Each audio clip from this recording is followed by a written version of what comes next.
Ya, shalom Bapak Ibu saudara sekalian, dimanapun Bapak Ibu berada. Malam ini akan kita lanjutkan program online Bible Study kita, yaitu sesi ke-11. Subtemanya adalah Anak dari yang Terpuji. Masih tentang Injil Markus. Injil Markus mungkin 2 sesi lagi selesai, Bapak Ibu saudara. Ya, kita akan maju terus supaya dari pembacaan Alkitab kita yang urut dan lengkap ini, Bapak Ibu bisa belajar banyak sekali. Seperti sekolah teologi bahkan lebih detail.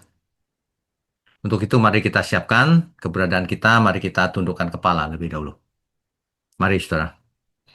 Bapa kami yang di surga, kami mengucap syukur dengan adanya program online Bible Study, sehingga semua kami boleh belajar bersama-sama setiap Rabu malam, maupun belajar lewat YouTube secara online. Terima kasih, Tuhan berkati program ini. Tuhan berkati juga mulut hambamu ini untuk menyampaikan kebenaran. Makasih hanya dalam nama Tuhan Yesus kami berdoa. Amin. Oke, malam ini adalah sesi ke-11 Injil Markus. Saya beri tema Anak dari yang Terpuji. Saudara, pembacaan kita akan berlanjut di pasal 14. Malam ini pertemuan kita satu pasal lagi, pasal 14. Yaitu dari mulai rencana pembunuhan hingga penyangkalan Petrus. Ya, pasal ini bergerak dari perencanaan tentang pembunuhan Tuhan Yesus, kemudian pengkhianatan, perjamuan terakhir, kemudian ada di Taman Getsemani, ditangkap, diadili, dan diakhiri dengan penyangkalan Petrus. Itu pasal 14, saudara. Ya. Nah, ini dia. Kita mulai pembacaannya dari pasal 14, ayat 1 sampai 2, saudara. Bentar ya, kita baca sama-sama ya. Injil Markus pasal 14, dari ayat 1. Saya bacakan. Hari Raya Paskah dan Hari Raya Roti Tidak Beragi akan mulai 2 hari lagi. Imam-imam kepala dan ahli-ahli Taurat mencari jalan untuk menangkap dan membunuh Yesus dengan tipu muslihat. Ini sudah nggak masuk akal, saudara. Ini kejahatan ini. Masa seorang ahli Taurat dan imam-imam kepala loh ini merencanakan untuk menangkap dan membunuh Yesus dengan tipu muslihat.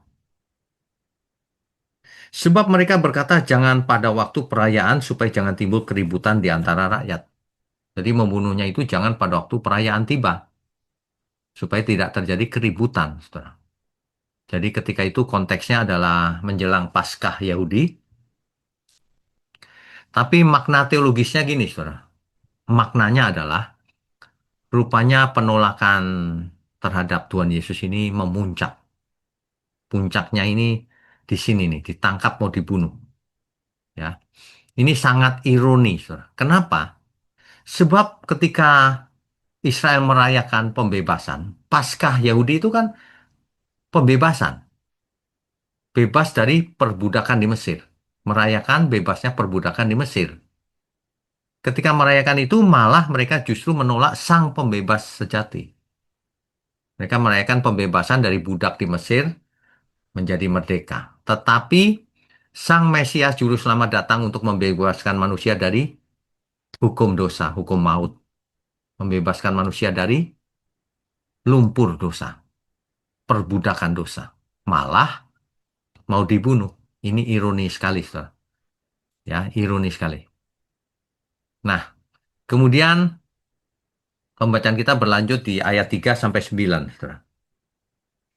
Ketika Yesus berada di Betania, di rumah Simon si Kusta, dan sedang duduk makan, datanglah seorang perempuan membawa suatu buli-buli pualam berisi minyak narwastu murni yang mahal harganya. Setelah dipecahkannya leher buli-buli itu, dicurahkannya minyak itu ke atas kepala Yesus. Minyaknya ini mahal sekali, saudara. Dituangkan ke kepala Tuhan Yesus. Untuk meminyaki kepala Tuhan Yesus, rambutnya. Ya. Tapi melihat itu ada orang yang gusar dan berkata seorang kepada yang lain, untuk apa pemborosan minyak narwastu itu? Itu boros tuh, gitu. Ya. Jadi reaksinya murid-muridnya marah, dianggap pemborosan. Tetapi Tuhan Yesus membela perempuan itu. Ayat 6. Tetapi Yesus berkata, biarkanlah dia. Mengapa kamu menyusahkan dia? Ia telah melakukan suatu perbuatan yang baik padaku. Nah, perhatikan baik-baik nih. Orang-orang merasa itu pemborosan. Ya, ada apa di balik ini? Gitu. Nah, tapi Tuhan Yesus berkata, biar saja dia buat baik untukku. Ya. Nah, ayat 7. Tuhan berkata begini, karena orang-orang miskin selalu ada padamu. Dan kamu dapat menolong mereka bila mana kamu menghendakinya. Tetapi aku tidak akan selalu bersama-sama kamu. Jadi sebenarnya orang miskin selalu ada padamu. Artinya kalau kamu mau nolong orang, selalu ada. Nggak mungkin tidak ada. Ya, oke, lanjutkan dulu ayat 8. Ia telah melakukan apa yang dapat dilakukannya.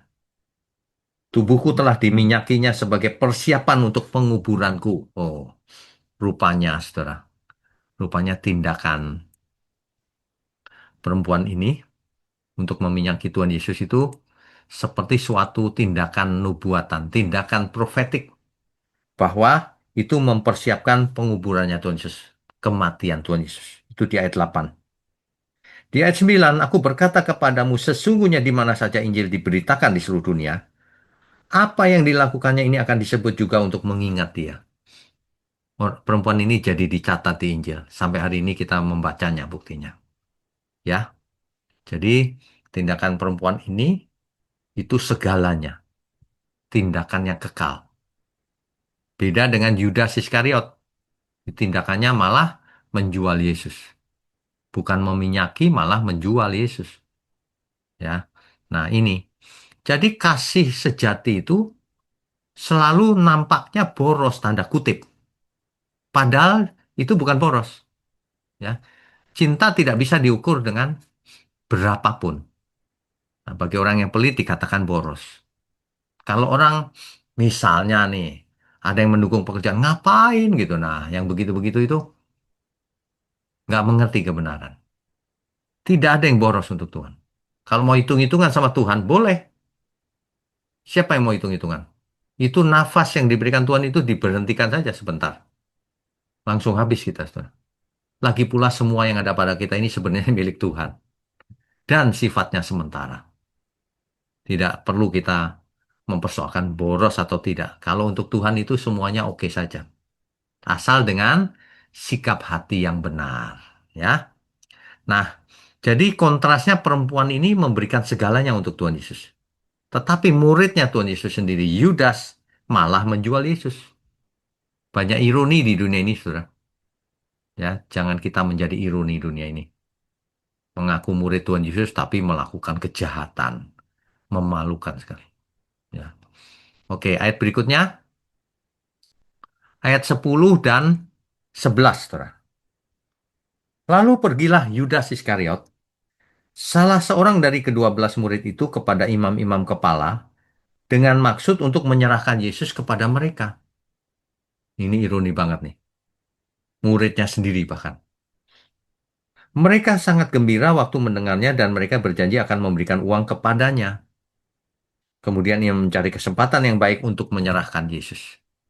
Ya. Jadi yang perlu diingat begini, Yudas itu tidak tiba-tiba menjadi jahat. Semua melalui proses. Ya, proses yang bertahap. Makanya kalau ada orang jahat hari ini, itu bukan kemarin jahatnya. Bertahun-tahun sebelumnya memang dia jahat. Tidak ada orang yang tiba-tiba jahat atau tiba-tiba hidup kudus. Nggak ada. Semua perlu proses. Ya. Nah, uang di sini simbol pengkhianatan Yudas terhadap Mesias. 30 keping perak kan? Ya. Oke. Kita lanjutkan. Ayat 12 sampai 26, Saudara. 12 sampai 26.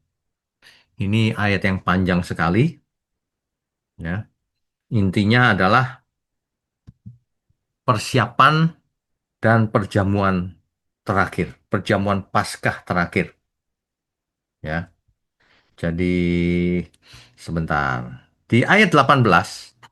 Di situ dikisahkan, ketika mereka duduk di situ dan sedang makan, merayakan Paskah yaitu ya. Yesus berkata, "Aku berkata kepadamu, sesungguhnya seorang di antara kamu akan menyerahkan aku, yaitu dia yang makan dengan aku." Di antara murid-murid itu, Tuhan Yesus memberikan eh, pemberitahuan. Ayat 19, maka sedihlah hati mereka. Para murid sedih, saudara. Dan seorang demi seorang berkata kepadanya, bukan aku ya Tuhan. Mereka sedih loh. Bukan aku kan ya Tuhan. Gitu. Ia menjawab, orang itu ialah salah seorang dari kamu yang 12 ini. Dia yang mencelupkan roti ke dalam satu pinggan dengan aku. Ayat 21, anak manusia memang akan pergi sesuai dengan yang ada tertulis tentang dia. Akan tetapi, celakalah orang yang olehnya anak manusia itu diserahkan. Adalah lebih baik bagi orang itu sekiranya ia tidak dilahirkan. Saudara, perjamuan terakhir The Last Supper itu dalam rangka perayaan Paskah. Ya, di situ roti dipecah-pecahkan dan anggur dibagi-bagikan. Nah, jadi roti di sini lambang dari tubuh Yesus, sedangkan anggur lambang dari darah Tuhan Yesus, yaitu darah perjanjian. Itulah yang kita lakukan setiap kita melakukan perjamuan kudus di zaman sekarang ini. Yaitu untuk apa? Untuk mengingat apa yang Tuhan lakukan bagi kita semua. Bukan untuk yang lain. Tujuannya perjamuan kudus adalah untuk mengingat apa yang Tuhan sudah lakukan untuk dunia ini. Ya. Maknanya Tuhan Yesus adalah penggenapan dari Paskah yang sesungguhnya. Ya. Kalau dulu keluarnya bangsa Israel yaitu dari Mesir, ditebus dari perbudakan, sekarang penebusan dosa manusia. Inilah sakramen yang kita lakukan di gereja sepanjang sejarah dari saat Tuhan Yesus itu sampai hari ini, saudara, yang kita sebut perjamuan kudus. Ya, oke kita lanjutkan. Mulai dari ayat 26, saudara. Nah, tapi sebelum itu, 24 ya, kita baca dulu ya. Dan ia berkata kepada mereka, inilah darahku, darah perjanjian, yang ditumpahkan bagi banyak orang. Darah perjanjian, saudara. Jadi kalau kita melakukan perjamuan kudus, itu dimateraikan oleh darah Tuhan Yesus. Darah perjanjian. Artinya kita menjadi bagian dalam perjanjian yang baru bersama Kristus. Kita tidak menjadi bagian dari Taurat yang zaman lama, tapi menjadi perjanjian yang baru bersama Tuhan Yesus yang dimateraikan oleh darahnya sendiri. Sehingga kita lakukan setiap saat untuk semua orang melihat apa yang dilakukan oleh Tuhan Yesus. Didokumentasikan lewat perbuatan pengikut Kristus dari sejak zaman Tuhan Yesus sampai hari ini, sampai selama-lamanya. Sampai Tuhan Yesus datang kembali. Perbuatan perjamuan kudus itu sebenarnya tindakan profetik. Pemberitahuan ke seluruh dunia bahwa tubuh Tuhan Yesus sudah dipecah-pecahkan.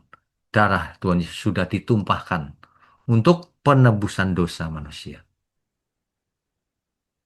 Oke, kita lanjutkan. Ayat 27 sampai 31. Lalu Yesus berkata kepada mereka, kamu semua akan tergoncang imanmu. Sebab ada tertulis, aku akan memukul gembala dan domba-domba itu akan tercerai-berai. Ingat, saudara, sebab ada tertulis, pasti mengutip kitab suci. Hari itu kitab suci yang ada tertulis, kitab apa, saudara? Perjanjian lama. Perjanjian baru belum ada kan? Nah, jadi itulah sebenarnya yang dikutip dari kitab Zakaria pasal 13 ayat 7. Yaitu domba tercerai-berai. Ayat 29. Kata Petrus kepadanya, biarpun mereka semua terguncang imannya, aku tidak, Tuhan. Oh, Petrus itu sangat pede, saudara. Percaya diri. Ayat 30. Lalu kata Yesus kepadanya, aku berkata kepadamu, sesungguhnya pada hari ini, malam ini juga, sebelum ayam berkokok dua kali, engkau telah menyangkal aku 3 kali. Ayat 31. Tetapi dengan lebih bersungguh-sungguh Petrus berkata, ngeyel, saudara. Sekalipun aku harus mati bersama-sama engkau, aku tak akan menyangkal engkau. Semua yang lain pun berkata demikian juga.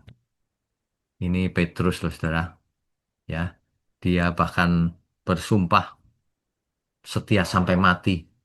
Tapi Tuhan Yesus berkata, sebelum ayam berkokok 2 kali, Petrus akan sudah menyangkal Yesus 3 kali. Ya, begitu tuh. Maknanya apa ini? Maknanya kekuatan manusia sendiri itu tidak cukup. Makanya kesombongan rohani itu mendahului kejatuhan. Kalau seseorang sombong rohaninya, segera dia jatuh. Jangan sampai ada kesombongan di antara kita, saudara. Kesombongan awal kehancuran. Ya, Tuhan membenci kecongkakan. Ya, oke. Kita lanjutkan. Ayat 32 sampai 42. Ini kisah di Taman Getsemani, saudara. Terjadi pergumulan. Memuncak ini, saudara, di Taman Getsemani ini. Saya bacakan ya. Ayat 32 sampai 42. Lalu sampailah Yesus dan murid-muridnya ke suatu tempat yang bernama Getsemani. Kata Yesus kepada murid-muridnya, duduklah di sini, sementara aku berdoa. Dan ia membawa Petrus, Yakobus, dan Yohanes sertanya. Ia sangat takut dan gentar. Lalu katanya kepada mereka, hatiku sangat sedih. Seperti mau mati rasanya. Tinggallah di sini dan berjaga-jaga. Ia maju sedikit merebahkan diri ke tanah dan berdoa supaya sekiranya mungkin saat itu lalu daripadanya. Katanya, ya Aba, ya Bapa, tidak ada yang mustahil bagimu. Ambillah cawan ini daripadaku. Tetapi janganlah apa yang aku kehendaki, melainkan apa yang engkau kehendaki. Ini luar biasa loh, saudara. Ini puncak dari penderitaan Tuhan Yesus. Ayat 38. Berjaga-jagalah dan berdoalah supaya kamu jangan jatuh ke dalam pencobaan. Roh memang penurut, tetapi daging lemah. Lalu ia pergi lagi mengucapkan doa yang itu juga. Dan ketika ia kembali pula, ia mendapati mereka sedang tidur. Sebab mata mereka sudah berat dan mereka tidak tahu jawab apa yang harus mereka berikan kepadanya. Kemudian ia kembali untuk ketiga kalinya dan berkata kepada mereka, tidurlah sekarang dan istirahatlah. Cukuplah saatnya sudah tiba, lihat anak manusia diserahkan ke tangan orang-orang berdosa. Bangunlah, marilah kita pergi. Dia yang menyerahkan aku sudah dekat, kata Tuhan Yesus. Ya, ini puncaknya ada di Taman Getsemani, saudara. Ya, jadi yang penting itu ini, saudara. Sebagai manusia, Tuhan Yesus disamakan dengan kita. Makanya ia sangat sedih, seperti mau mati rasanya. Kalau bisa jauhkan cawan ini. Tapi yang luar biasa adalah, tapi bukan kehendakku, biarlah kehendakmu yang jadi. Mestinya kita jawab begitu, saudara. Kita itu tidak boleh ngotot maunya sendiri. Aku maunya gini, Tuhan, tapi biarlah kehendakmu yang jadi. Jadi maknanya ini dalam sekali. Di situ Tuhan Yesus menunjukkan sepenuhnya ia manusia yang takut dan gentar. Namun ketaatannya tetap total kepada Bapanya di surga. Cawan itu murka Allah atas dosa. Ya, ini sangat kontras juga ketika Yesus berjaga-jaga, murid-muridnya malah tidur, saudara. Ini benar-benar sangat apa ya, banyak ironi di dunia ini. Dalam keadaan genting muridnya malah tidur. Ya, di Taman Getsemani itu banyak pohon zaitun, saudara. Kalau saudara hari ini ke Israel, ada Taman Getsemani di situ. Banyak pohon zaitun yang usianya ribuan tahun. Bahkan ada satu pohon zaitun atau berapa itu yang diduga berasal dari zamannya Tuhan Yesus masih hidup hari ini. Ya. Oke, kita lanjutkan. Nah, ayat 43 sampai 52. Waktu Yesus masih berbicara, muncullah Yudas, salah seorang dari kedua belas murid itu, dan bersama-sama dia serombongan orang yang membawa pedang dan pentung. Disuruh oleh imam-imam kepala, ahli-ahli Taurat, dan tua-tua. Semua bersekongkol, saudara. Orang yang menyerahkan dia telah memberitahukan tanda ini kepada mereka. Orang yang akan kucium, itulah dia. Tangkaplah dia dan bawalah dia dengan selamat. Dan ketika ia sampai di situ, ia segera maju mendapatkan Yesus dan berkata, Rabi, lalu mencium dia. Ini Yudas Iskariot, saudara. Maka mereka memegang Yesus dan menangkapnya. Salah seorang dari mereka yang ada di situ menghunus pedangnya lalu meletakkannya kepada hamba imam besar, sehingga putus telinganya. Kata Yesus kepada mereka, sangkamu aku ini penyamun, maka kamu datang lengkap dengan pedang dan pentung untuk menangkap aku. Padahal, ya, tiap-tiap hari aku ada di tengah-tengah kamu loh, mengajar di bait Allah dan kamu tidak menangkap aku. Tetapi haruslah genap yang tertulis dalam kitab suci. Lalu semua murid itu meninggalkan dia dan melarikan diri, saudara. Yesus ditangkap, semua lari. Itu murid-murid yang tadinya berkata, sampai mati pun aku setia kepadamu. Termasuk Petrus. Ya. Tapi faktanya lari, saudara. Ayat 51. Ada seorang muda yang pada waktu itu hanya memakai sehelai kain lenan untuk menutup badannya, mengikuti dia, mereka hendak menangkapnya. Tetapi ia melepaskan kainnya dan lari dengan telanjang. Saudara, ini ironi besar ini. Yudas datang dengan ciuman, terkenal dengan ciuman Yudas ya.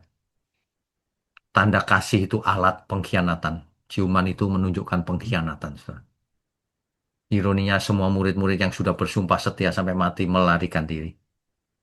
Seorang muda lari telanjang, mungkin itu melambangkan apa ya, simbol kegagalan para murid juga.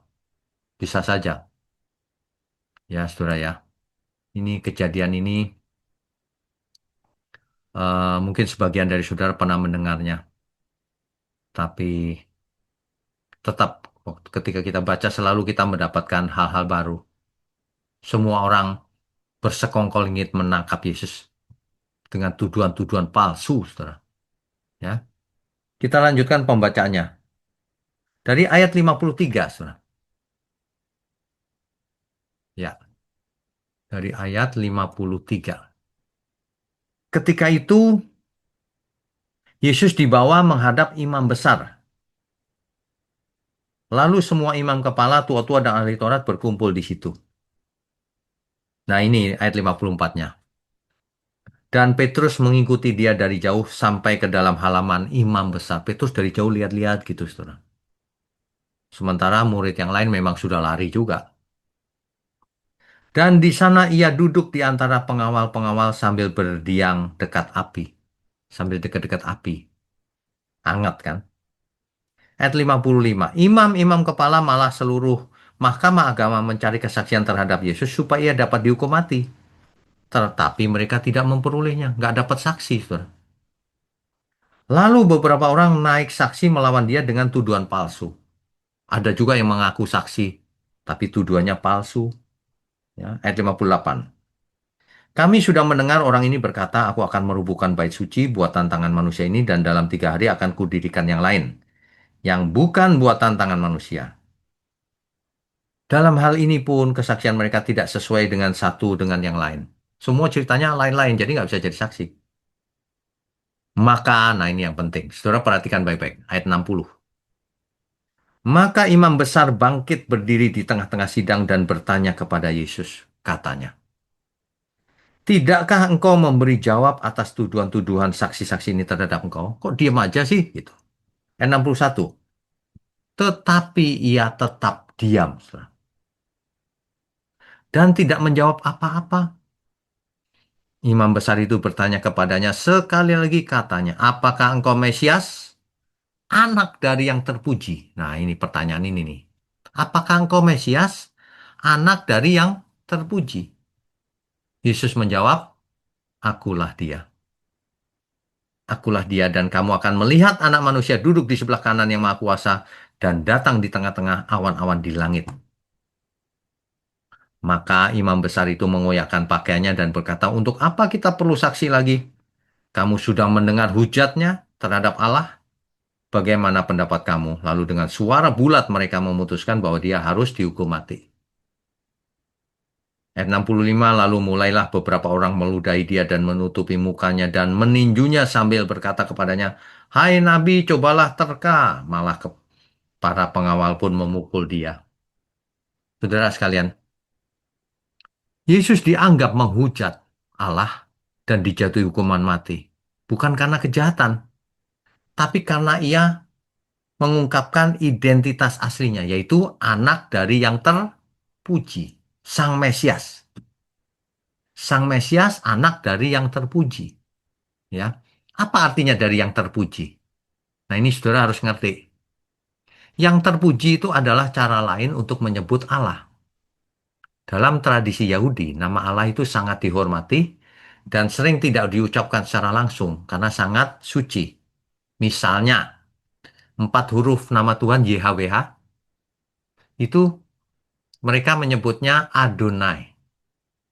Mereka menyebutnya yang terpuji. Mereka menyebutnya yang maha tinggi. Mereka menyebutnya dia yang diberkati. Nah, pakai kata ganti ya untuk menghormati Allah. Yang kedua alasannya karena YHWH sendiri lafal aslinya tidak diketahui. Yang jelas bukan Yahweh, bukan Yehova. Saudara. Itu salah sebutan itu. Ya, kalau kita perhatikan teks asli Alkitab hari ini kan teks asli Alkitab itu pada awalnya tidak ada huruf hidupnya. Jadi kita nggak tahu Yahweh ini bacanya seperti apa.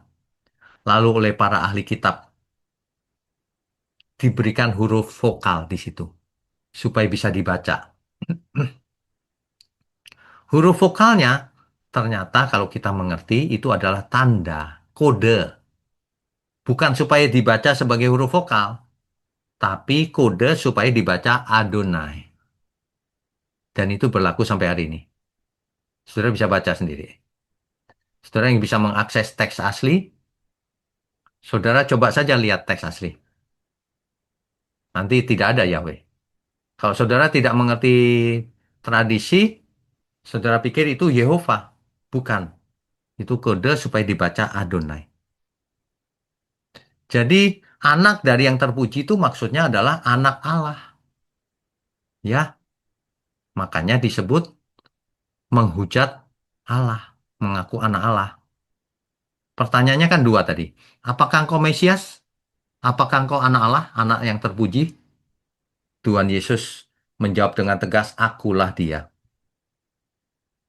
Bahkan, bahkan Tuhan Yesus menambahkan bahwa mereka akan melihat anak manusia duduk di sebelah kanan yang maha kuasa dan datang dengan awan-awan. Itu mengacu Daniel pasal 7. Saudara. Itu adalah ciri khas Mesias, Sang Anak Allah. Ini adalah deklarasi terbuka bahwa ia adalah Mesias yang memiliki otoritas ilahi. Ia adalah anak Allah yang diutus Bapanya, dan ia akan datang lagi sebagai hakim yang terakhir. Gitu. Makanya ia dihukum mati. Gitu ya, saudara. Jadi mengaku sebagai anak Allah sama dengan menyamakan diri sebagai Allah. Makanya itu dianggap penghujatan. Hukuman mati dijatuhkan. Ya. Anak dari yang terpuji itu bukan istilah umum. Itu adalah gelar ilahi. Pertanyaan dari imam besar ini puncak dari interogasi terhadap Tuhan Yesus. Dan jawaban Yesus adalah alasan utama, bukti utama bahwa ia dihukum mati. Gitu, saudara. Ya. Nah, soal penyangkalan Petrus, itu ayat 66 sampai 72. Ya. Coba saya bacakan ya, saudara ya.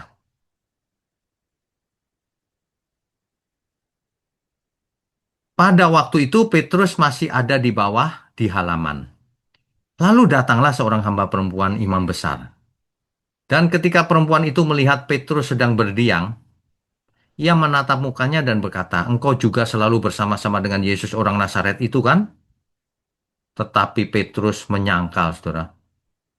Petrus menyangkal, saudara. Aduh, ini bagaimana ya? Tetapi ia menyangkalnya dan berkata, "Aku tidak tahu dan tidak mengerti apa yang kau maksud." Padahal Petrus yang tadi bersumpah, "Aku akan setia sampai mati." Lalu ia pergi ke serambi muka dan berkokoklah ayam. Berkokok satu kali. Ya. Ayat 69. Ketika hamba perempuan itu melihat Petrus lagi, berkatalah ia pula kepada orang-orang yang ada di situ, "Orang ini adalah salah seorang dari mereka." Tetapi Petrus menyangkalnya pula 2 kali. Tidak lama kemudian orang-orang yang ada di situ berkata juga kepada Petrus, "Engkau ini pasti salah seorang dari mereka, apalagi engkau seorang Galilea." Ayat 71, maka mulailah Petrus mengutuk dan bersumpah, "Aku tidak kenal orang yang kamu sebut-sebut ini." Waduh, saudara. Petrus tidak hanya menyangkal, ia mengutuk dan bersumpah. Ayat 72, dan pada saat itu berkokoklah ayam untuk kedua kalinya. Maka teringatlah Petrus bahwa Yesus telah berkata kepadanya, "Sebelum ayam berkokok 2 kali, engkau telah menyangkal aku 3 kali." Lalu menangislah ia terseduh-seduh, saudara. Petrus menangis terseduh-seduh. Ini tragis ya, saudara ya. Petrus menangis terseduh-seduh. Bahkan pemimpin rohani bisa jatuh. Tetapi air mata pertobatan membuka jalan pemulihan. Itulah Petrus, saudara. Dan kita tahu akhirnya Petrus bertobat lagi. Siapapun kita kalau buat dosa, bertobatlah selagi masih ada waktu. Jangan sampai semuanya menjadi terlambat. Jangan sampai seperti Yudas. Yudas menyesal tapi tidak bertobat. Banyak orang hanya menyesal tapi tidak bertobat. Nangis-nangis tapi tidak memperbaiki kelakuannya. Merugikan orang tapi tidak mau mengganti kerugiannya. Padahal mampu, kecuali tidak mampu. Ya. Pertobatan itu harus dibarengi dengan perbuatan nyata. Tidak bisa hanya mengaku di mulut aku salah. Ya, tidak bisa. Jadi eh, ini pelajaran buat kita semua. Petrus menyangkal Yesus itu maknanya manusia punya kelemahan. Roh memang penurut, daging lemah. Dan bahayanya percaya diri yang berlebihan. Biar sampai mati aku setia Tuhan. Nah, ternyata tidak. Bahwa kasih Tuhan selalu ada. Setelah kebangkitan ternyata Yesus memulihkan Petrus bahkan mempercayakan gereja kepadanya. Kepala gereja Yerusalem yang pertama adalah Rasul Petrus, saudara. Ya. Nah, ketika jatuh dipulihkan lalu dipakai lagi.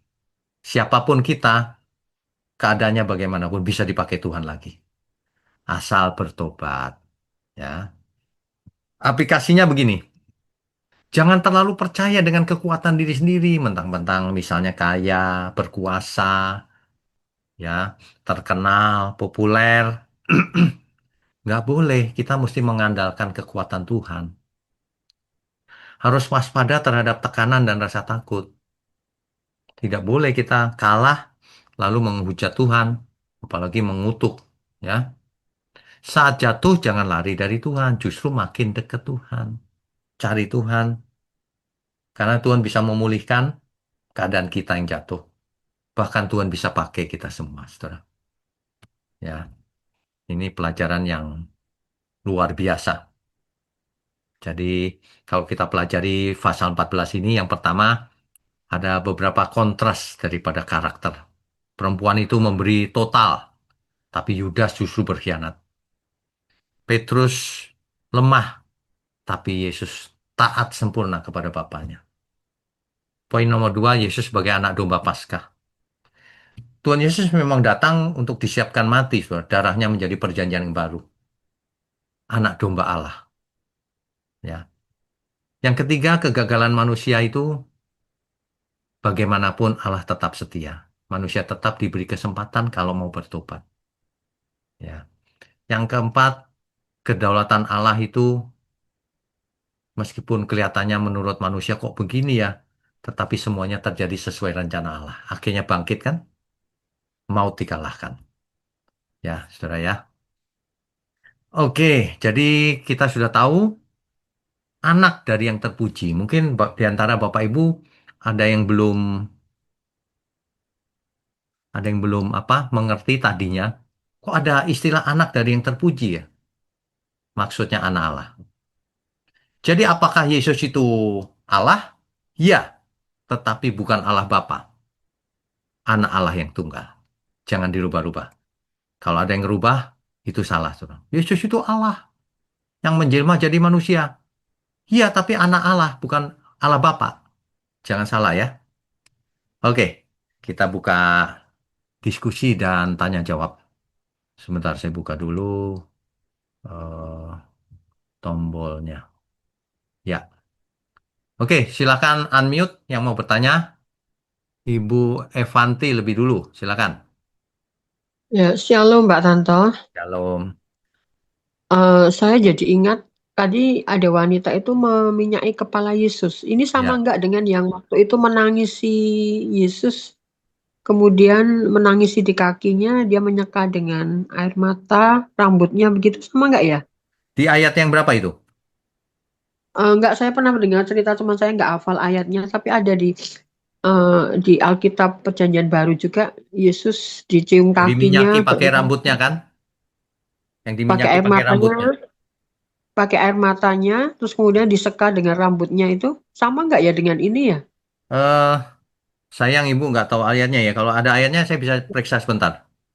Cuma saya ingatnya itu. Kemudian Ya, yang ya. saya lihat itu namanya kepala itu kan nggak sembarang orang bisa menyentuh. Yang saya pahami di sini kok Yesus membiarkan gitu kan. Sedangkan wanita itu kan nggak ada hubungan saudara atau istilahnya tidak lebih tua. Kalau di dalam keluarga kan menyentuh kepala itu biasanya orang tua Baik, atau saudara yang lebih tua. Ini saya kurang paham untuk adat baik. saat itu apakah memang boleh gitu loh. Apalagi itu Betul. kan bukan, ya bagaimana itu Pak? Ya, betul. Ini masalah budaya, Bu.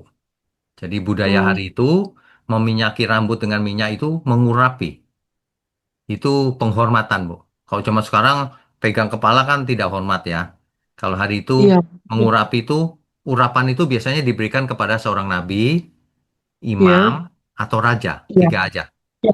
Nah, Itu jadi itu wanita itu kan bukan nabi juga Pak itu. Wanita itu ya bukan nabi juga. bukan. Malah Coba. itu Yang bukan wanita diurapi, Bu. berkah. Yang diurapi, yang nabi itu. Yang diurapi itu nabi, imam, Iya, atau raja. iya. Gitu Waktu loh. Daud diurapi itu kan juga yang mengurapi si siapa itu? Siapa? Samuel. Daud. Ya Samuel itu kan artinya dia nabi gitu, yang Ya, mengurapi itu orang-orang terhormat gitu. ya. Ini kan saya berpikir kok Yesus mengizinkan, ini maknanya gimana gitu. Oke. Mengizinkan itu bukan Kalau bukan seorang wanita. nabi mengurapi Daud supaya dia jadi raja. Ya, Kalau ini orang biasa, kan Tuhan Yesus tidak dinobatkan sebagai raja memang. Mengurapi aja. Sebagai tanda penghormatan. Tetapi iya, sebenarnya itu menggambarkan juga bahwa Yesus raja. Itu tindakan profetik sebenarnya. Menunjukkan bahwa Tuhan Yesus sedang dipersiapkan kematiannya. Dan nanti iya, bangkit jadi raja. Begitu, Bu. Gambarannya begitu. Tapi yang iya, jelas mengurapi kepala di situ bukan tidak sopan, bukan. Bukan itu. iya, Karena kayak kayak mah saya berpikir seperti itu. ya, karena minyak itu sangat mahal. Gitu. Kalau kalau itu tidak sopan semua orang marah, Bu. Tapi ini kan nggak, murid-muridnya malah bilang, boros tuh, gitu. Tapi Tuhan bilang, enggak, itu nggak boros. Tapi ada kemungkinan itu wanita itu baik-baik ya Pak ya. Ya baik-baik, Bu. Baik-baik. Ya. Bukan seperti waktu itu ada yang mau dilempar pakai batu, itu kan wanita yang tidak Oh, yang baik begitu. berzina. Ya, Mungkin ada yang berpikir itu adalah wanita yang sama dengan yang dirajam itu, misalnya gitu ya. Ya, kalau iya. kalau orang mau menafsirkan ya bisa-bisa saja, Bu. Tapi kan Hanya kan teksnya, ini bagian ini wanitanya kan tidak begitu jelas, toh Pak. Ini wanita ini ya, siapa? ya. Tidak Kalau tidak diperjelas. jelas, kalau tidak Iya. jelas kita tidak boleh menghubung-hubungkan sendiri, gitu. Kecuali Tapi nanti saat kita, saya berpikir kan Yesus itu ya bukan manusia biasa gitu kok. Ya. sampai dia melakukan itu. Ini wanita siapa? Dan Yesus mengizinkan, tentu saja pasti ya Yesus tahu siapa wanita itu yang Ya. jelas. Tapi Ibu Hanya harus Alkitab ingat, tidak menyebut. tapi Ibu harus Iya, ingat, Tuhan Yesus bergaul dengan orang berdosa bahkan dengan pelacur. ya Berarti nggak bergaul masalah. hanya Berarti nggak ya masalah. hanya sebatas bergaul. Tapi yang mengurapi ini kan di kepala gitu loh Pak. Iya, Maknanya makanya kan mengurapi ini menghormati, Bu. Bukan bukan kayak zaman sekarang. Kalau sekarang pegang kepala jadi nggak konteksnya sopan. adat saat itu ya Pak ya. Adat saat itu ya. Ya, itu budaya. Makanya kalau kita baca Alkitab, itu ada Ya, perbedaan budaya bisa salah ngerti kalau kita nggak belajar budaya ya, saat ya. itu. Gitu. Seperti gini, Bu, Ya, contohnya. Tuhan ya. Yesus memanggil ibunya sendiri, hai perempuan, gitu kan. Ya, itu paham deh saya. Itu Ya kalau sudah zaman paham. sekarang kan nggak sopan banget. Tapi kalau Iya. budaya Yahudi hari itu malah sopan. Maksudnya Hmm, menghormati gitu. Nah, itu beda beda budaya memang. Ya. iya.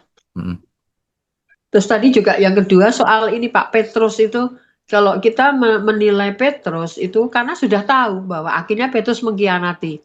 Tetapi pada masa sekarang pun ya saya katakan tidak semua, tapi masih ada orang-orang Kristen yang katakan menyangkali seperti Petrus mungkin malah lebih apa ya? Wah, kegiatan pelayanan tapi kalau dia udah masuk kehidupan sehari-hari mungkin karena saya masuk di berbagai pelayanan ya. Jadi ada orang yang justru membedakan antara firman Tuhan dengan bisnis begitu. Karena saya mulai menerjun ini gimana maksudnya. Jadi kalau udah bicara bisnis itu firman Tuhan nggak boleh bicara. Ini kan memisahkan gitu loh. Nah, seolah-olah kan di situ apa tadi Pak Tanto bilang apa yang kita miliki itu kan semua berasal dari Tuhan. Nah, nafas Tuh. dipotong berapa saat pun mati. Lah saya tuh lagi masuk ke pelayanan orang-orang bisnis itu sangat membedakan antara bisnis dengan firman. Jadi firman itu dipisahkan. Jadi waktu saya diminta mengisi, saya hanya mau menceritakan fakta saja, tetapi tidak menghubungkan dengan firman Tuhan. Sementara kalau faktanya kan kita melihat bahwa manusia itu nggak bisa hidup tanpa firman Tuhan, karena firman Tuhan itu yang mendasari kehidupan manusia dan semua yang kita miliki, ya bahkan nyawa sekalipun itu kan, walaupun mereka nggak percaya Yesus pun itu kan dari Tuhan gitu. Jadi nggak mungkin tanpa firman Tuhan tuh kita melibatkan gitu. Makanya kalau tadi ngelihat Petrus itu ya kita bisa mungkin kalau kita sendiri menghadapi seperti itu ya sama aja bisa menyangkal walaupun pada akhirnya ya tahu akan bertobat gitu loh. Nah, mungkin pada bagian ini saya ingin mengatakan kita memahami situasi Petrus saat itu ya. Bagaimana dia rasa ketakutan luar biasa walaupun dia setia. Tapi kan waktu dia bilang setia bukan langsung menyangkal tetapi faktanya memang dia tuh mau setia. Tapi manusia mana yang kuat ketika menghadapi ketakutan, nyawanya terancam, pasti dia akan memilih menghindar. Jangankan nyawanya, sekarang aja yang namanya harta, itu orang lebih baik mengejar harta. Katakan ini fakta ya Pak, yang zaman Oke. akhir ini Oke, jadi begitu. gini. Tadi itu Ya, yang memisahkan antara bisnis dengan firman Tuhan itu salah, salah total. Hidup kita ya, itu tidak boleh dualisme. ya, Kemanapun, apapun yang kita lakukan harus sesuai firman Tuhan. 1 Korintus 10 ayat 31, baik engkau makan, ya, minum, apapun lakukan untuk Tuhan. Itu ya, orang yang munafik artinya. Kalau hari Minggu mau pakai firman. Senin ya, sampai Sabtu nggak pakai firman Tuhan. Itu sebenarnya orang munafik. Nggak boleh ya, kita standar ganda itu nggak boleh. Harus dalam ya, segala hal sama. Ya, ya. oke. Terima kasih, Bu. Tuhan Terima kasih Tuhan berkati. memberkati. Tuhan berkati. Berikutnya Pak Epenius, silakan. Shalom, selamat malam Bapak Pendeta Shalom. dan kita semua. Selamat malam. Pertanyaan saya banyak sampai di mana dan terakhir kita ada usulan. Yang pertama sekali itu menyangkut di Taman Kestemani. Ya. Jadi waktu itu kejadian ini waktu itu pada saat siang atau malam atau pagi hari atau subuh hari ini tolong jelaskan supaya kami tidak salah khotbah. Khusus sama Maksudnya Tuhan pertanyaannya menghendaki. bagaimana? Pertanyaannya Pertanyaan saya bagaimana, Pak? itu di Taman Kestemani. Halo Ya. Pak. Pertanyaan saya di Taman Kestemani yang pada saat doa itu pada saat siang hari atau malam atau subuh. Nah, ini Oh, yang bisa dijelaskan ya. oke, oke, oke. Tuhan Yesus Eh, berdoa sama ini ya, istrinya tidur itu. nanti sesi keberapa kita harus buat rangkuman. Rangkuman apa saja yang Ya, dialami oleh Tuhan Yesus supaya kita punya rangkuman yang lengkap ya. Sebab kalau putus-putus itu biasanya terus bingung nyambungnya. Jadi nanti ada satu sesi khusus perjalanan Tuhan Yesus itu bagaimana kronologisnya. Itu penting juga sih. Siap. Itu penting juga. Ya. Contohnya pertanyaan sederhana ini. Jam berapa sih sebenarnya ketika itu Tuhan Yesus ditangkap eh, di Getsemani? Alkitab tidak mencatat jamnya. Ya. Alkitab nggak mencatat jamnya. Tapi kalau kita lihat urut-urutannya, kemungkinan besar itu tengah malam sampai jam 3 pagi. Kemungkinan. Karena para murid sudah ngantuk sekali. Sudah berat matanya. Ya. Dan itu Tuhan Yesus kan biasa berdoa semalaman. Jadi bisa jadi itu antara pukul tengah malam jam 12 sampai jam 3 pagi. Antara itu. Tapi tidak disebut di Alkitab. Kenapa? Karena perjamuan terakhir itu kemungkinan antara jam 6 sore sampai jam 9 malam. Kemungkinan ya. Kemudian Tuhan Yesus pergi ke Getsemani. Di sana ia berdoa cukup lama. Sehingga murid-muridnya tertidur. Nah, penangkapan itu kemungkinan sekitar tadi itu. Saat masih gelap itu kan artinya malam hari, dini hari. Sekitar tengah malam sampai jam 3 pagi. Kemungkinan. Kemungkinan besar ya. Tidak mungkin penangkapannya siang hari ya, nggak mungkin. Begitu Pak Epenius?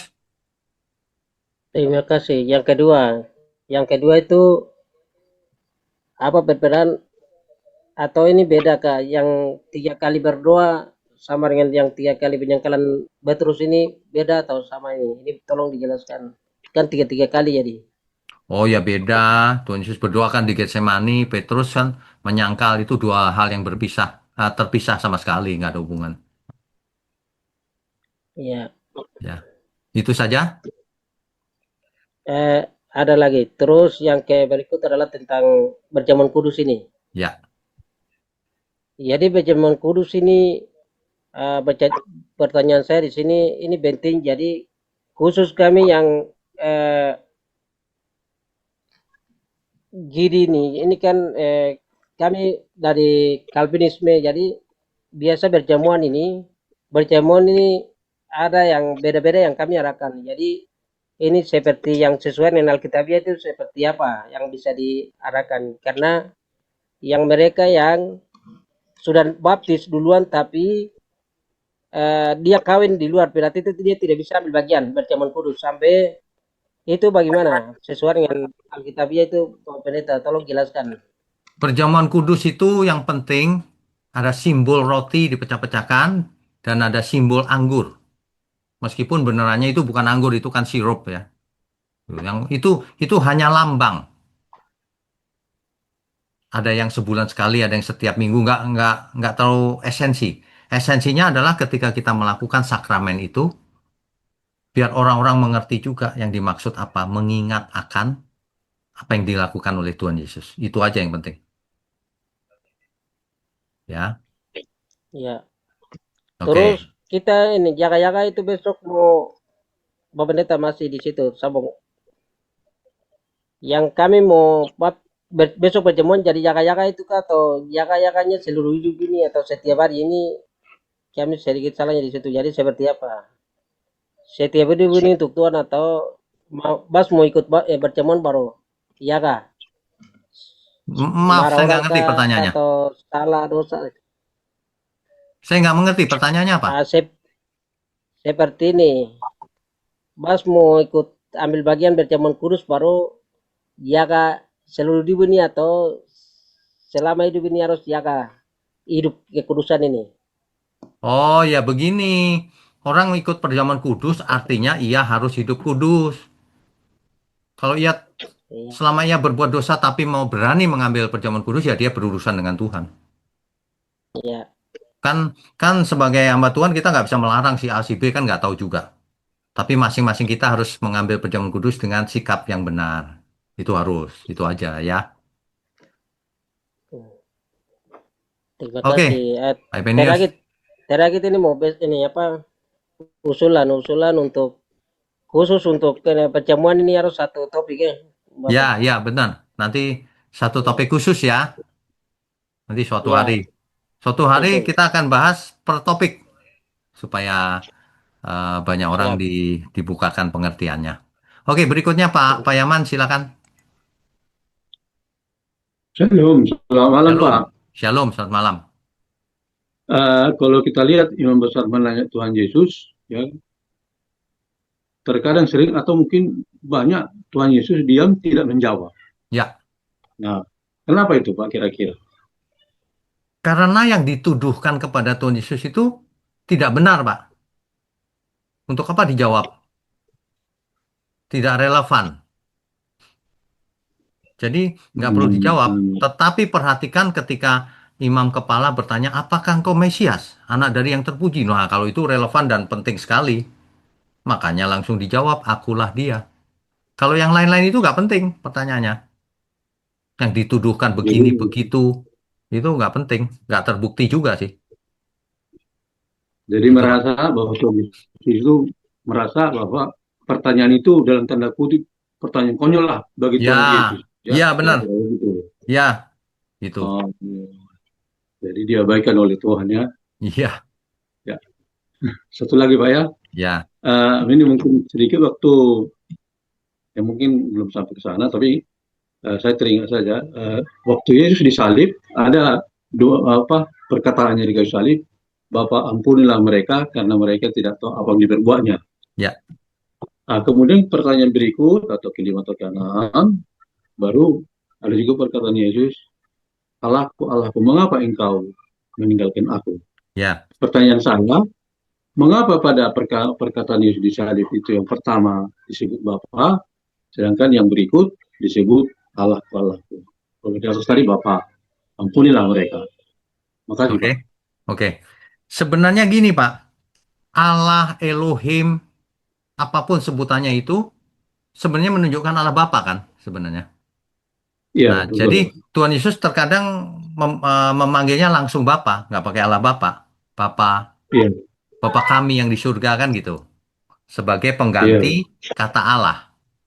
Tetapi Allah, ketika ya, terakhir, untuk menunjukkan bahwa itu sangat penting, langsung pakai kata Allah. Eli Eli lama sabachthani kan gitu kan? Allahku Allahku mengapa iya engkau betul. meninggalkan aku? Nah gitu. Yang dimaksud tentu Allah Bapanya itu. Jadi sasarannya sama Pak ya. Hanya Sama. sebetulnya istilah itu satu deretan, kok di sini dia menyebut bahwa Ya, ampunilah, di sini Allah Allah. Oh, sama Pak. Kadang-kadang diganti yang terpuji, yang maha tinggi, apalagi ya, yang diberkati, anak manusia, macam-macam yang dimaksud. Semua sebutan ini ada artinya. Kalau anak manusia ini biasanya Tuhan Yesus selalu. Tapi kalau yang terpuji, yang maha tinggi, yang ini Allah Bapa biasanya. Itu Pak. Ya. Eh, kalau ya. dalam praktek sehari-hari bisa disebut nama itu, nggak berani sebut nama. Nama itu Hashem gitu. Gitu Pak. Ya, Ya. makasih Pak. Oke, Selamat malam, Tuhan shalom. berkati. Shalom. Berikutnya Pak Hermes ya. Silakan. Iya, baik. Selamat malam, Bapak. Selamat malam. Ya, baik. Terima kasih, Bapak. Saya di sini mau bertanya dengan apa Petrus. Petrus menyangkal. Jadi, waktu itu kan Petrus ini dia salah satu murid dan dia sudah makan sama-sama, sudah tidur sama-sama, sudah jalan sama-sama dan dia sendiri mengatakan aku adalah anak tunggal Allah. Tapi eh, sebelum dia menyerahkan diri itu dia sudah katakan bahwa engkau akan menyangkal 3 kali. Tapi eh, dia dia sudah lupa ke apa tidak tahu. Tapi yang ketiga itu eh, Petrus ini ada apa pengambunan, mungkin ada pengambunan. Jadi eh, pertanyaan saya di sini tuh orang yang sudah menerima Tuhan Yesus dan sudah jadi anak Tuhan, namun dia kembali lagi berbuatan dosa kedua kali, ketiga kali, keempat kali. Apakah orang itu ada eh, pengampunan lagi atau tidak, Bapak? Oke, baik. Pertanyaannya jelas nih. Bagaimana dengan orang yang selalu kembali ke dosa lagi setelah diampuni? Nah, Ya, Tuhan Bapak. jelas tidak ada dosa yang tidak bisa diampuni kecuali menghujat Roh Kudus. Artinya begini, selama manusia masih hidup dan mau bertobat, pengampunan selalu tersedia. Tetapi ingat, Bukan berarti orang dosa bertobat, orang berdosa lagi, bertobat lagi, lalu gampang bertobat. Biasanya orang yang mengulang-ulang dosa itu sulit bertobat makin lama, karena makin terbiasa melakukan dosa. Yang kedua, rugi sendiri dia, karena jatuh ke dalam dosa itu pemulihannya cukup waktu lama, buang-buang waktu. Makanya jangan pernah buat dosa. Kalau dulu pernah buat dosa, ya sudah, mulai sekarang jangan buat dosa lagi. Itu yang paling penting begitu. Apakah masih diampuni kalau minta ampun? Ya pasti. Selama masih hidup minta ampunnya. Kalau sudah mati ya sudah selesai. Begitu. Iya Bapak. Jadi Eh, Hermas Bapak ada di mana? Di kota mana ini? di Papua Jayapura Oh, Bapak. Papua. Oke, baik. Ya. Ya. Masih ada Eh, pertanyaan? yo, jadi Bapak saya belum mengerti. Jadi apakah pengampunan hanya satu ini keselamatannya satu kali ya Bapak? Oh, Ini enggak. pengampunan. Enggak. Pengampunan selama kita masih hidup, kalau jatuh dalam dosa, minta ampun, selalu diampuni. Tapi Ya, jangan buat dosa lagi setelah itu. Diulang lagi, minta ampun lagi, pasti diampuni. Tapi jangan anggap berapa, oh gampang dong ya kalau gitu. Enggak. Orang jatuh dalam dosa itu untuk pulih kembali itu cukup waktu lama. Dan biasanya sudah tidak punya kesempatan yang sama. Akibatnya banyak kalau buat dosa itu. Ya, jadi sebaiknya kita jangan pernah buat dosa lagi mulai sekarang. Kalau yang lalu-lalu sudah tidak usah perlu diperdebatkan lagi. Diampuni Tuhan. Gitu aja. Mengerti ya? mengerti Bapak. Oke. Kemudian kemudian yang kedua Bapak, Petrus Petrus ini sudah diampuni, tapi apa eh, murid yang menyerahkan Tuhan Yesus ini kenapa tidak bisa diampuni Bapak? Karena tidak bertobat. Apakah Yudas bertobat? Tidak. Yudas menyesal, tetapi Yudas gantung diri akhirnya. Nggak bertobat. Seandainya Yudas tidak gantung diri, tapi kembali lagi minta ampun, bergabung dengan para rasul yang lain, dia diampuni. Tapi dia bunuh diri, tidak diampuni. Jadi salahnya Yudas sendiri bukan karena Tuhan tidak mau mengampuni. Ya, Ya Bapak. oke. Tuhan berkati. Ya, terima kasih Bapak. Ya, semangat. Berikutnya, Pak Gius Setiawan, silakan Pak. Selamat malam Pak Widya. Selamat malam. Saya ingin tahu Pak ya, eh, seorang muda yang mengikuti Tuhan Yesus waktu penangkapan itu ya, Ya, apakah murid Tuhan Yesus Pak? oke. Di sini tidak dijelaskan, tetapi bisa juga itu murid Tuhan Yesus atau itu orang yang mengikut Tuhan Yesus, belum jadi murid. Bisa juga. Tapi yang jelas ia ada di pihak Tuhan Yesus harusnya, tapi ia melarikan diri. Gitu. Kalau Injil Markus itu Pak ditulis sama siapa Pak? Markus oleh Markus. Apakah kemungkinan Markus Pak yang lari telanjang itu Pak? Oh ya, kalau orang mau menafsirkan gitu ya mungkin-mungkin saja, tapi kan tidak ada dasarnya. Sebab menurut pikiran saya Pak ya, pasti yang menulisnya itu dia gitu Pak, yang lari telanjang. Ya, kalau Bapak berpikiran gitu ya tidak tahu yang benar yang mana, Pak. Ini kan pikiran kita masing-masing. Oh, Ya, sebab ini, tapi yang kemungkinan besar mah Pak, itu murid Yesus siapa ya? kemungkinan murid Tuhan Yesus juga. Ya sebab selain di sana itu yang apa, yang mengikuti Tuhan Yesus hanya murid-muridnya saja gitu Pak. Ya, ya. Ya, kemungkinan besar ya. Oke Pak, terima kasih Pak. Ya, oke. Tuhan berkati. Tuhan berkati. Bu Sarah, silakan. Sarah Hui. Shalom Bapak. Shalom. Ya, pertanyaan pertama Pak, Yudas waktu mengikuti sakramen perjamuan kudus, sebelum itu Tuhan Yesus ada memberikan informasi kepada mereka bahwa siapa yang menyelupkan tangannya itu, itulah yang akan mengkhianati Tuhan Yesus. Ya. Nah, pasti pada saat itu semua orang pasti melihat kanan kiri Ya, untuk melihat betul. apakah siapa gitu ya. Betul. Nah, pasti itu terjadi dan kenapa pada saat itu tidak langsung Yudas itu dikeluarin aja dari timnya Tuhan Yesus, dan seandainya hal itu bisa terjadi dan memang itu tidak akan mengurangi rancangan Allah sampai Tuhan Yesus naik ke atas kayu salib. Nah, itu kenapa ya Pak? Pada saat itu pasti semua orang melihat itu Yudas sudah mencelupkan tangannya tuh Pak. Ya Pak. Oke, pertanyaannya bagus. Hmm. Sekarang begini, kenapa manusia dibiarkan berbuat dosa hari ini? Karena semua orang memang harus menanggung akibatnya. Yudas, yang kedua, Yudas sebenarnya sudah diperingatkan itu supaya apa? Supaya ia mengurungkan niatnya, supaya ia bertobat. Tapi ia tidak bertobat, malah ia pergi ke imam-imam kepala menjual Yesus. Nah, Tuhan Yesus selalu kasih kesempatan, Bu. Bukan seperti yang tadi itu, oh keluarin aja dia. Nggak gitu. Tuhan Oke. Yesus selalu kasih kesempatan sampai detik terakhir. Gitu. Oke. Berarti itu seperti peringatan untuk Yudas dan Ya. sebenarnya Yudas itu sudah tahu Ya, dan dia bisa ambil keputusan dan pilihan saat itu ya Pak. betul. Pasti dia sudah tahu dong yang dimaksud siapa. Hmm.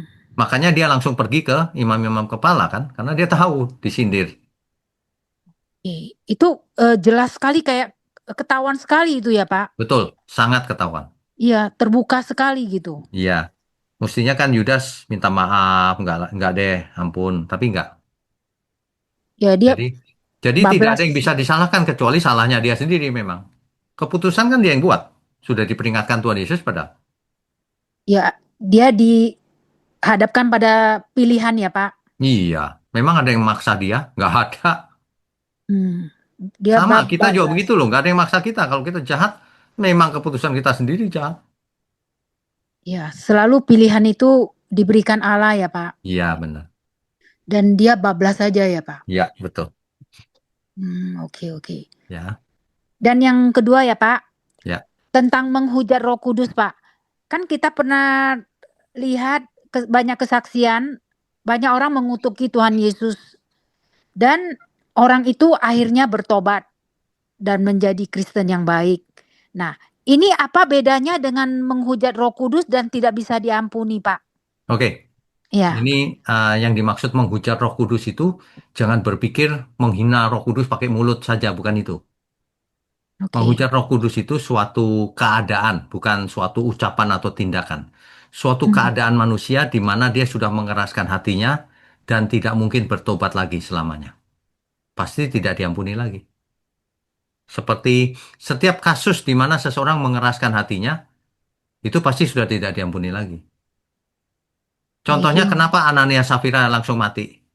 Karena tidak mungkin berubah dia. Kenapa Fir'aun dikeraskan hatinya? Karena dia mengeraskan hati lebih dahulu. Tidak mungkin berubah sampai mati.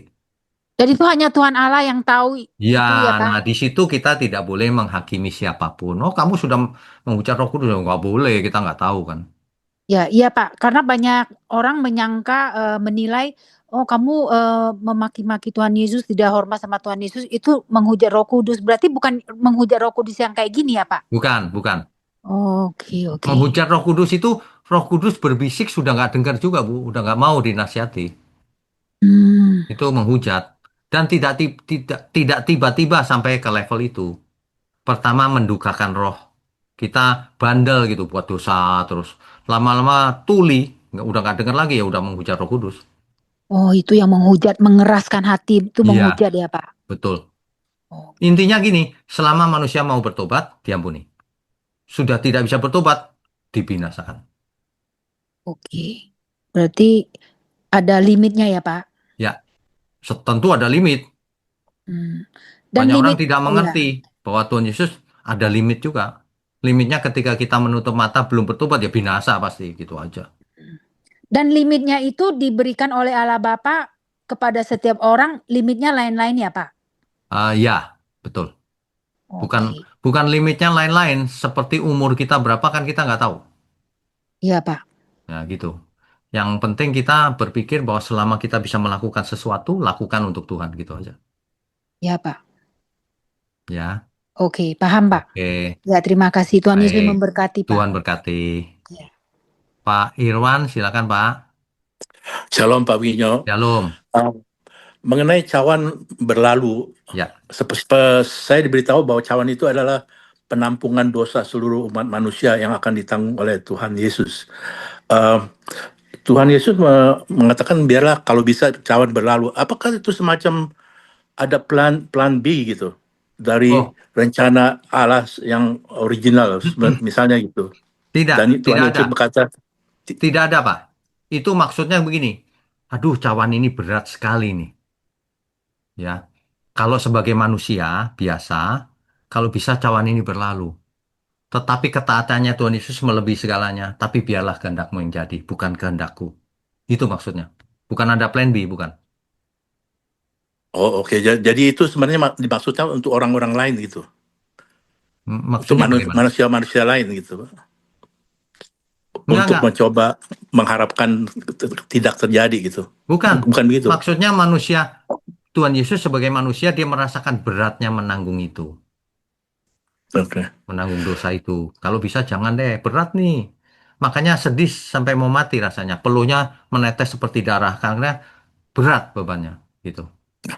Lalu Pak, yang satu lagi, hal-hal ini sepertinya sering terjadi di kehidupan kita. Misalnya kita ada di persimpangan jalan mengenai pekerjaan, mengenai apa-apa gitu. Lalu kita tidak tahu bagaimana pemilihan yang terbaik misalnya. Apakah kita bisa selalu bilang, biarlah Tuhan yang menentukan.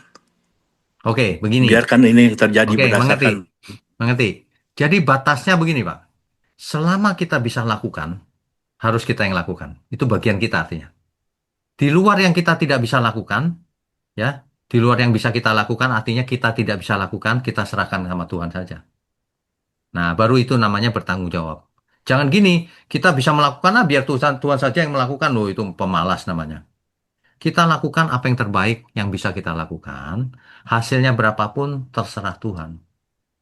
Prinsipnya begitu. Bagaimana untuk hal-hal yang mungkin terjadi masa depan, misalnya untuk saya mengambil obat A atau mengambil radio pengobatan berbeda-berbeda itu, saya bingung memilih gitu. Oke, Apakah bisa baik. saya ya Baik. Jadi kadang-kadang kita dihadapkan pada pilihan yang sulit. Ya, kadang-kadang. Atau seringkali begitu. Ya kita minta tolong Tuhan. Lakukan yang terbaik yang bisa kita lakukan. Udah begitu aja. Bisa salah pilih kita, Pak. Bisa. Tapi apapun yang terjadi, kita berserah sama Tuhan. Yang penting kita sudah berusaha sebaik mungkin. Gitu aja, Pak. baik Pak? Kalau kita sudah berusaha sebaik mungkin, kan kita sudah tidak bersalah, Pak. Meskipun akhirnya, aku salah kemarin ya nggak apa-apa, kan nggak sengaja berbuat salah. Gitu. Baik Pak, Ya. terima kasih Pak. Oke. God bless. Tuhan berkati. Ini ibu siapa ya kok Galaxy A36 tulisannya? Ya, silakan. Loh, kemana ibu tadi? Keklik, salah klik kali ya. Baik, berikutnya. Bu Silvana, Silvana silakan. Di unmute dulu. Ya, Selamat malam, Shalom, selamat malam, Pendeta. Shalom. Ya, silakan. Eh, ada beberapa yang saya mau tanya, Ya, tetapi mengawali, saya mau menanggapi Ibu tadi menyampaikan tentang pengurapan dengan rambut, air mata dan rambut itu ada di kitab Lukas pasal 7 ayat 38. Lukas pasal 7 ayat 38. Iya. Ya, Sambil menangis, ia pergi berdiri di belakang Yesus dekat kakinya, lalu membasahi kakinya itu dengan air matanya dan menyekanya dengan rambutnya. Kemudian ia mencium kakinya dan meminyakinya dengan minyak wangi itu. ya. Itu perikop Yesus diurapi oleh perempuan berdosa. Oh iya, iya, iya. Ya, ya, baik. Terima Iya, kasih. Nanti kita iya, analisis ketika kita masuk ke Lukas ya. Kan setelah Markus, Lukas nih sebentar iya, lagi. Oke, terima kasih. iya Terus pendeta. ada pertanyaan apa lagi, Bu? Iya. Saya berpikir tentang Yudas dari tadi, itu pertanyaan tentang Yudas, tapi pemikiran juga saya ini sudah lama. Kenapa Yudas itu terjebak pada pengkhianatan? Saya berpikir apakah karena dia dia ini memiliki latar belakang atau karakter yang memang tidak baik, sehingga memiliki sifat-sifat yang tidak baik, sehingga mudah terjebak, mudah tergoda untuk melakukan pengkhianatan. Nah, selama dia mengikuti Yesus, rupanya karakternya ini tidak berubah, tidak. Jadi seperti yang pastor katakan, itu tidak ada pertobatan. Jadi sekalipun dia sudah mengikuti pengajaran-pengajaran daripada Yesus. Jadi apakah karena sifat-sifatnya itu atau karakternya sehingga dia jatuh, baru kemudian peristiwa Golgota ini sekalipun Yudas tidak ada, tidak mengkhianat, tapi tetap pasti terjadi, kan? Ya, jadi begini, yang pertama soal Yudas. Yudas ini memang tidak jujur, Bu. Itu dicatat di Alkitab. Di Matius pasal 26 ayat 14 sampai 16, ya, itu kan dia menerima 30 keping perak. Menerima 30 keping perak. Tunggu, kenapa ini tes? Udah. Loh, Udah. kok bergema ya? Ya, sudah. Ya, oke. Loh, masih bergema, kenapa ya? Ya, oke. Jadi begini, di Yohanes pasal 12 ayat 6, itu disebutkan bahwa ia sering mengambil uang dari kas. Memang tidak jujur rupanya Yudas ini, karakternya. Makanya kalau tidak jujur soal uang, karakter yang lain diragukan juga. Ya. Dan mungkin saja Yudas kecewa dengan Tuhan Yesus, Mesias kok begini, bisa juga. Kita hanya bisa menafsir, Bu. Ya, tapi yang pasti Yudas tidak jujur soal uang, itu dicatat. Itu dicatat. Di Yohanes 12 ayat 6 disebut ia sering mengambil uang dari kas. Gitu. Nah, jadi tidak mendadak Yudas seperti itu. Memang sifatnya Yudas tidak baik. Ya, itu. Tadi pertanyaannya apa lagi ya soal itu? Peristiwa penyaliban itu tetap terjadi sekalipun Yudas. Oh, oke, baik.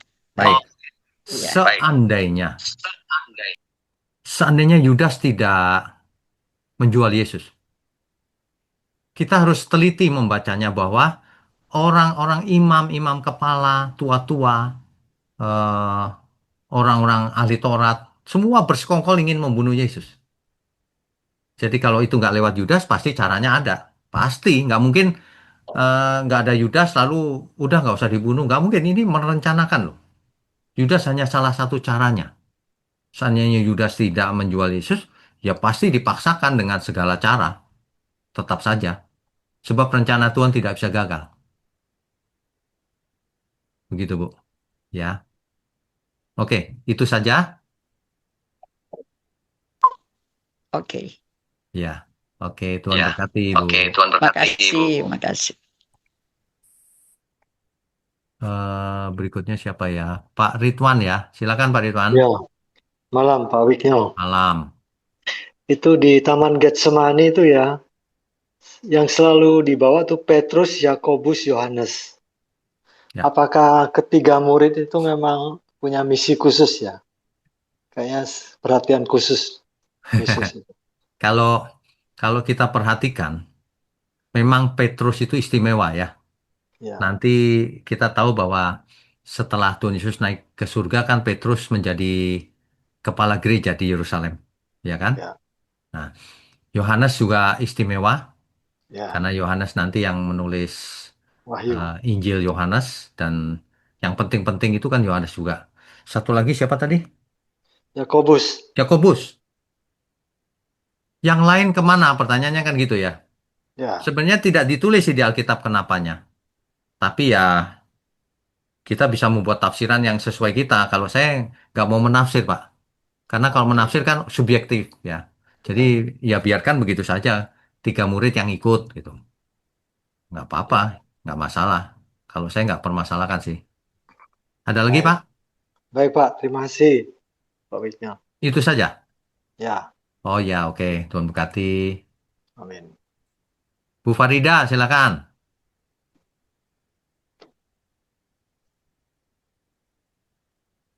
Bu Farida. Ya, Ya oke. Pak, Shalom Ya, Pak, selamat shalom. malam. Malam. Pak, ini tentang Yudas lagi nih Pak. Ya, Kalau disebutkan kan Yudas itu menjual Yesus Pak. ya. Nah, ini saya mau tanya Pak, korelasinya Pak kalau di zaman sekarang ini seperti apa Pak bentuk Yudas itu? Contohnya itu seperti apa Pak? Oke, yang Karena kan, pertama sifat Yudas itu tidak jujur soal keuangan. Ya, oke. itu. Dan itu yang menyebabkan karakter lain pasti buruk. Kalau orang tidak jujur dalam hal kecil pun, yang besar pasti tidak jujur juga. Yang kedua, sifat Yudas ini memberontak. Gurunya sendiri dia jual. Kalau hari ini seorang pengkhianat itu. Itu seorang pengkhianat pasti. Diajari baik-baik, tapi memberontak. Malah menjual gurunya. Itu. Kira-kira begitu. Tidak setia. Bukan orang yang setia. Kalau zaman sekarang. Jadi memberontak sama gurunya aja nggak hormat. Malah dijual ke musuh. Kan begitu. Jadi padahal gurunya dengan sayang sama dia. Mengajari dia siang malam. Ia melihat mujizat terjadi. Ia melihat betapa luar biasanya Tuhan Yesus. Tapi ia tidak peduli. Ini tipe orang yang tidak peduli kebenaran. Tidak cinta Tuhan. Dan punya sifat pemberontak. Tidak tahu budi. Cintakan uang berarti Pak. Cinta Cinta akan uang pasti. Pasti cinta akan uang juga. Iya. Pak, kalau mengacu pada yang tadi Bapak sebutkan, kalau ada orang yang punya sifat seperti itu Pak misalnya, itu apakah ayat yang Markus 14 ayat 21 ini berlaku juga sama orang itu Pak? Yang bunyinya seperti ini Pak. Eh, yang celakalah orang yang olehnya anak manusia itu diserahkan adalah lebih baik bagi orang itu sekiranya ia tidak dilahirkan. Sama nggak tuh Pak? Berlaku nggak? Ini kan cerita ini kan tentang Tuhan Yesus, ya Ya, kan? Kalau zaman sekarang bukan bukan begini kalimatnya. Kalau ada orang yang menyesatkan, ya, di dunia ini pasti ada penyesatan, pasti. ya. Tetapi celakalah orang yang menyesatkan. Adalah lebih baik kalau ia tidak dilahirkan daripada menyesatkan binasa gimana? Kalau zaman sekarang itu konteksnya menyesatkan. Jadi yang Markus 14 ayat 21 ini untuk Yudasnya ya Pak ya berarti ya? Itu untuk Yudas, betul. Khusus spesifik untuk Yudas. Oh, oke. Terus satu lagi nih Pak, kalau saya dengan di Perjanjian Lama, apakah Ya. Yudas itu sama seperti Esau Pak, yang menganggap enteng itu Pak? Kalau mau disamakan bisa saja sih. Karena Bisa ia saja. sudah mendapat anugerah jadi murid Tuhan Yesus, sudah Iya. lihat mujizat dan sebagainya, tapi dia anggap enteng. Banyak orang hari ini begitu menganggap enteng anugerah Tuhan. Sudah mengenal Tuhan dengan baik, sudah punya kesempatan untuk melayani, tapi dia menganggap enteng, dia tinggalkan Tuhan. Dia malah berbuat jahat dan sebagainya. Itu seperti Esau sih, memandang enteng anugerah Tuhan. Ya mirip juga kan ya Pak ya? Mirip-mirip, ada kemiripan. Hmm. Ya, Ya oke Pak. itu saja. Ya itu aja Pak. Oke, Terima Tuhan kasih Pak berkati. pencerahannya. Tuhan Ya, berkati Pak. Tuhan berkati. Terakhir, Ibu tadi yang Galaksi. Ibu siapa? Halo Pak Wik, saya Ya. Ibu Kristina Ani. Oh, salah pencet ya Bu Ya, tadi. iya, Tadi salah pencet ya, terus hilang. kepencet. Iya, kepencet. Oke, Bu Kristina, Saya silakan. jemaatnya Pak Wik yang online. Online, oke. Silakan. Salam Pak. Shalom. Salam. Pak, Shalom. tadi sudah banyak yang memang dibahas. Nah, tapi saya senang nanti Pak Wik akan membahas tentang perjamuan kudus khusus kan. Ya. Saya bertanya gini dong, saya Pak agak penasaran. Kalau perjamuan kudus sesuai dengan firman Tuhan kan harus ada roti dan anggur ya Pak. Itu Ya. kan simbolnya. Ya. Nah, saya bertanya bagaimana dengan yang tidak melakukan hal itu Pak? Cuma misalnya roti aja dengan pertimbangan mungkin terlalu jemaatnya banyak, anggurnya nggak mungkin. Itu gimana ya Pak menurut Oke, Bapak? begini. Kan roti itu roti tak beragi. Nah, sekarang Ya, kan diganti hosti ya. ya, ya, Ada Pak. juga yang roti tawar dipotong-potong. Boleh saja. Ya, boleh Nah, kan itu. anggur yang sekarang kan bukan anggur seperti yang dimaksud Tuhan Yesus. Sirup. Iya. Sirup rasa anggur. Nah, itu adalah lambang saja, Bu. Jadi kalau di Kalau rumah, nggak ada Oh, nggak ada anggurnya Pak. Kan ada beberapa gereja yang melakukan cuma hosti aja gitu loh Pak. Itu Nah, yang jadi ingin tahu aja itu Pak. hosti dan air putih atau teh diganti, Bu. Hmm. Diganti boleh. Tapi ya jangan nggak ada. Nanti waktu kita, inilah darah Yesus yang mana? Gitu.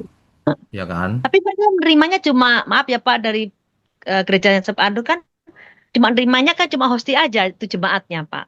Oh, kalau Cuma perjamuan kudus, pimpinannya ya. doang yang Kalau memakai perjamuan itu. kudus harus roti dan anggur. Kalau perjamuan kudus. Dan itu semua jemaatnya harus bawa dua-duanya kan Pak. Iya dong. Pak, harus ya. Harus.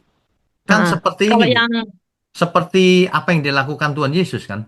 iya betul, Nah, gitu. betul Pak.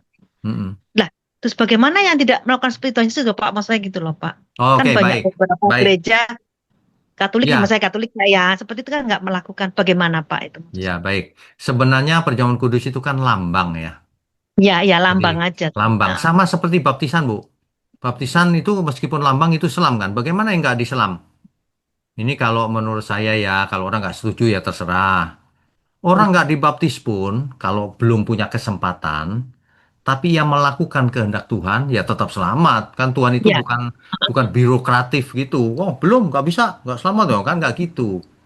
Tapi kalau kita punya kesempatan, ya harus dibaptis, kan begitu. Jadi, untuk itu penghakiman dilakukan bukan melakukan itu dengan benar atau tidak, tapi apakah melakukan kehendak Bapa atau tidak. Kehendak Tuhan Yesus atau tidak, gitu.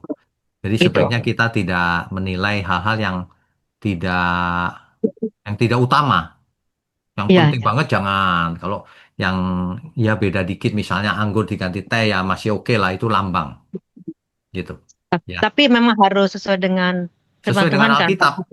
Harus ada roti dan Ya, anggur dan ya, semua jemaat menerima dua-duanya kan ya, begitu kan Pak. ya. Maksudnya Jadi itu aja sih Pak. ya, jadi sebisa mungkin kita ikuti yang sesuai Alkitab aja, jangan Ya, dirubah-rubah. ya betul Pak. Ya. Ya, saya setuju itu Pak. Oke. Itu aja sih Pak. Ya, Terima Tuhan kasih, berkati. Tuhan berkati. Ibu di kota mana? Saya kan deket Pak Slipi sini Pak. Oh, Slipi. Daerah Slipi Pak. Iya, iya. Ya, ya. Dulu saya ke tempat yang dulu Bapak yang gerejanya yang di dekat Dan Mogot kan. Oh, Bilang ya tutup, oke. terus Sekarang di sekarang Pluit, sudah Bu. tutup. Sekarang di Pluit. Iya, di Pluit. Iya, Heeh. iya Ya. Pak Pendeta. Oke. Oke. Terima Ya, Tuhan kasih, berkati Tuhan ya, berkati. Bu Kristina. Ya, Ya, baik. Malam ini di sini dulu ya, jamnya sudah lewat. Bu Ivon nanti minggu depan aja, Ibu Ivon dan lain-lain. Iya Pak, iya Pak, Ya, oke. iya Kita Pak. berdoa dulu yuk. Mari kita berdoa. Bapa di surga, terima kasih untuk malam hari ini. Kami semua sudah diberkati dan biarlah dari ketekunan setiap kami mengikuti firman Tuhan, kami mengalami pendewasaan, pengertian semakin lengkap, dan berkat Tuhan semakin dicurahkan dalam hidup kami. Terima kasih Engkau berkenan atas semua program-program yang ada di gereja GMM ini. Biarlah semuanya hanya untuk kemuliaan Tuhan. Terima kasih hanya dalam nama Tuhan Yesus kami berdoa dan mengucap syukur. Amin.